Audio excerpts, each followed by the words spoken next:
SEBI grade A exam की तैयारी कर रहे हैं? तो आइए आज हम सीधे ऑफिशियल सोर्सेज से इसका पूरा का पूरा ब्लूप्रिंट डिकोड करते हैं, एकदम डिटेल में। ये लाइन लगभग हर एस्पिरेंट की कहानी है। पैटर्न क्या होगा, डिफिकल्टी लेवल कैसा होगा, आखिर क्वेश्चंस आएंगे कैसे, इतना सारा कंफ्यूजन। पर चिंता की कोई बात नहीं, आज हम इस पूरी पजल को मिलकर सॉल्व करने वाले हैं। तो चलिए सीधा मुद्दे पर आते हैं। इस पूरे एग्जाम पैटर्न को आसानी से समझने के लिए हम इसे phase by phase break down करेंगे और शुरुआत करते हैं पहले सबसे बड़े हर्डल से, यानी फेज 1 से। ओके, तो फेज 1 यहाँ 2 पेपर्स हैं और समझने वाली बात यह है कि दोनों का मकसद, दोनों का गोल एकदम अलग है। ये सिर्फ सिलेबस पूरा करने का खेल नहीं है दोस्तों, ये स्ट्रैटेजी का गेम है। अच्छा, अब इस स्लाइड पर थोड़ा ध्यान दीजिए क्योंकि ये बहुत बहुत जरूरी है। देखिए, पेपर 1 ये सिर्फ क्वालिफाइंग है। इसका मतलब क्या हुआ? बस कट ऑफ क्लियर करना है और आगे बढ़ना है। इसके मार्क्स आगे नहीं जुड़ेंगे। लेकिन असली गेम चेंजर है पेपर 2। ये मेरिट बेस्ड है, यानी कि इसके मार्क्स फेज 2 के लिए काउंट होंगे और यही सिलेक्शन डिसाइड करेगा।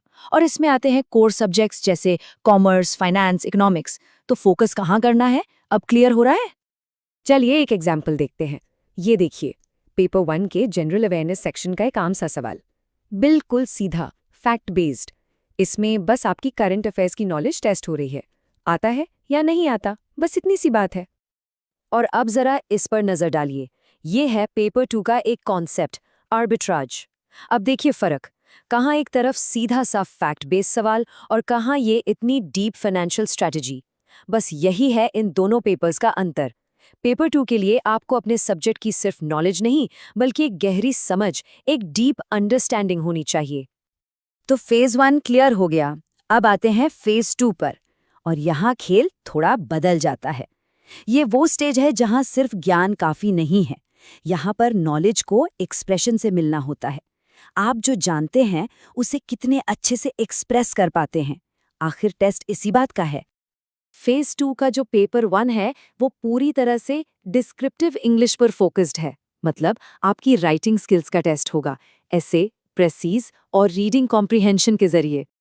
सवाल उठता है कि भाई एसेज आते कैसे हैं? तो ये रहे कुछ real examples. ESG, nurturing organisational culture, the future of humans versus machines. इन टॉपिक्स को देखकर साफ पता चलता है कि सेबी सिर्फ फैक्ट्स नहीं, बल्कि एक ऑफिसर में एनालिटिकल थिंकिंग और अपने विचारों को सही ढंग से पेश करने की काबिलियत ढूंढ रहा है। और ये देखिए एक जबरदस्त पॉइंट, ऐसे सिर्फ ओपिनियन या हवा में बातें नहीं होनी चाहिए, उनमें डेटा और फैक्ट्स होने चाहिए। जैसे कि एक ESG पर ऐसे में ये लिखना कि 2022 में इंडिया में ESG कंप्लायंट इन्वेस्टमेंट्स $30.5 बिलियन के थे।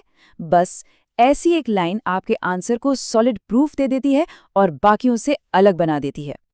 और हाँ, फेज 2 में पेपर 2 भी है। ये आपके चुने हुए स्ट्रीम में और भी गहराई तक जाता है। इसमें आते हैं एडवांस लेवल के मल्टीपल चॉइस क्वेश्चंस जो आपकी स्पेशल नॉलेज को परखते हैं। तो हमने पूरा स्ट्रक्चर तो देख लिया, फेज 1, फेज 2, पेपर 1, पेपर 2, सब कुछ। लेकिन अब सबसे बड़ा सवाल ये है कि इन सब के जरिए सेबी आखिर ढूंढ क्या रहा है? आखिर वो कौन सी कोर स्किल्स हैं जिन पर इतना जोर दिया जा रहा है? जब हम पूरे पेपर को एनालाइज करते हैं तो सक्सेस के 3 पिलर्स बिल्कुल साफ नजर आते हैं। सबसे पहला, core concepts. Finance, economics, management, इन सब की बुनियादी समझ होनी ही चाहिए। दूसरा, प्रैक्टिकल एप्लीकेशन। सिर्फ थियोरी नहीं, उन कॉन्सेप्ट्स को रियल वर्ल्ड सिनेरियोज में अप्लाई करना, न्यूमेरिकल सॉल्व करना, ये आना चाहिए। और तीसरा, और शायद सबसे इंपॉर्टेंट, रेगुलेटरी माइंडसेट, यानी रूल्स की पूरी जानकारी, कंपनीज एक्ट से लेकर सेबी के खुद के रेगुलेशंस तक। तो ठीक है, ब्लूप्रिंट अब हमारे पास है, लेकिन एक ब्लूप्रिंट का फायदा ही क्या अगर उसे एक्शन में ना बदला जाए? तो चलिए अब बात करते हैं विनिंग स्ट्रैटेजी की। सोर्स में तैयारी के लिए एक बहुत ही साफ रास्ता दिखाया गया है, जिसे व्हाट्स नेक्स्ट सेक्शन में समझाया गया है। और इससे हम एक सिंपल 4 स्टेप एक्शन प्लान में तोड़ सकते हैं। Number 1, identify the right source. 100 किताबें नहीं, सही किताबें पढ़नी है, quality over quantity. Number 2, prioritise की टॉपिक्स। स्मार्ट वर्क करना है, सब कुछ इंपॉर्टेंट नहीं होता। नंबर 3, अंडरस्टैंड सिलेबस विद, मतलब आपको पता होना चाहिए कि क्या क्या कवर करना है, दायरा कितना बड़ा है। और आखिरी नंबर 4, मास्टर टॉपिक डेप्थ, यानी कि किस टॉपिक में कितनी गहराई तक जाना है। यही बैलेंस सबसे जरूरी है। तो ये है पूरा ब्लूप्रिंट, एकदम साफ आपके सामने। हर फेज, हर पेपर, हर तरह का सवाल हमने डिकोड कर लिया है। अब आखिरी सवाल सिर्फ एक है, और वो आपके लिए है।